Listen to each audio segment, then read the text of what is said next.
Adik. Beg macam kakak. Adik sampai sekolah hari pertama sebelum pukul 7.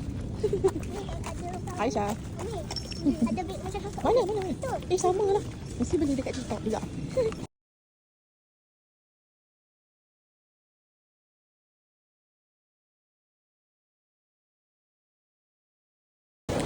Bye baby. Bye. Belajar lagi. Okay.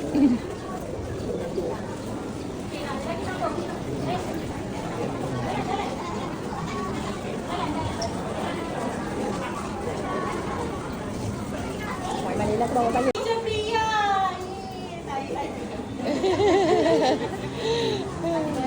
Okey dah, ikut teacher jom. Perempuan dulu bang.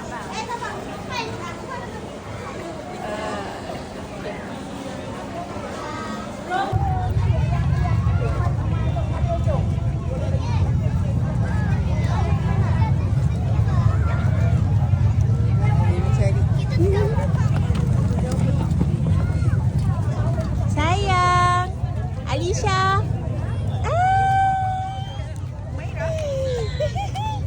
Baby. Sana sekolah. Pasal. Rindulah. Tak ingat.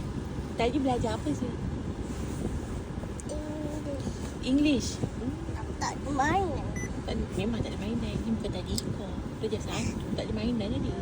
Ni letak dekat dalam kasut. Nanti tercicir.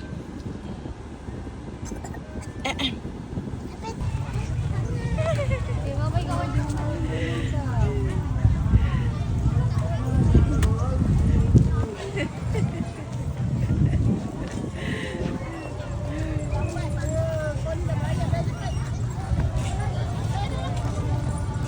Okey. Tadi Aisyah nampak adik kan? Umi cari adik. Betul ke ni adik ni? Betul. Umi tak. Adik. Umi cari adik kat sini. Lepas tu Umi tengok adik dah tak ada. Risau Umi tau.